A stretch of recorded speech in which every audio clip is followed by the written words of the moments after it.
Assalamualaikum warahmatullahi wabarakatuh. Mohon izin memperkenalkan diri. Taruh nama di atas nama Muhammad Ilham Khalil Al-Ghazali Rudi, NIT 2442135, jurusan Diploma 4 Teknika, kelas Teknika 4 Foxtrot. Di sini saya akan menjelaskan bagaimana strategi jangka panjang dan perkembangan perusahaan pelayaran.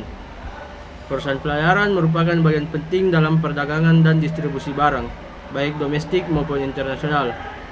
Industri ini menghadapi tantangan besar seperti perubahan harga bahan bakar, persaingan global, regulasi lingkungan, hingga perkembangan teknologi. Oleh karena itu, perusahaan pelayaran membutuhkan strategi jangka panjang agar dapat berkembang secara berkelanjutan. Strategi jangka panjang adalah rencana yang disusun untuk mencapai tujuan perusahaan dalam periode bertahun-tahun, biasanya 5-20 tahun. Strategi ini membantu perusahaan menentukan arah bisnis, mengelola risiko, meningkatkan daya saing. Pentingnya strategi jangka panjang bagi perusahaan pelayaran yang pertama yaitu untuk membantu perusahaan bertahan dalam persaingan.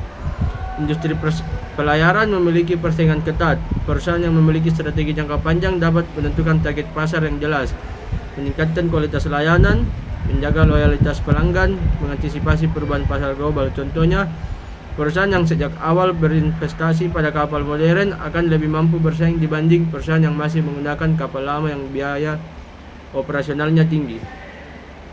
Yang kedua, meningkatkan efisiensi operasional.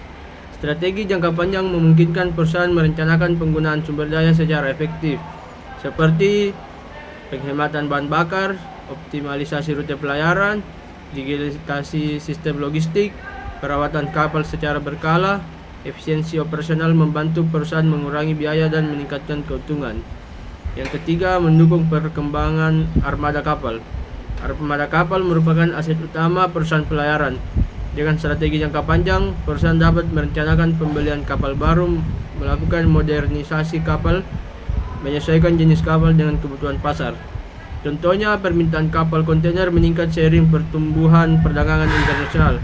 Perusahaan yang merencanakan investasi sejak awal akan lebih siap memenuhi kebutuhan pasar. Berikutnya, mempermudah adaptasi terhadap teknologi. Perkembangan teknologi sangat mempengaruhi industri pelayaran seperti sistem navigasi digital, otomatisasi pelabuhan, pelacakan kapal berbasis satelit, AI, dan dalam logistik. Strategi jangka panjang membantu perusahaan mempersiapkan investasi teknologi secara bertahap sehingga tidak tertinggal dari kompetitor. Berikutnya, yang terakhir itu untuk mendukung keberlanjutan lingkungan. Saat ini industri pelayaran menghadapi tuntutan yang lebih ramah lingkungan. Banyak negara yang menerapkan aturan emisi karbon yang ketat.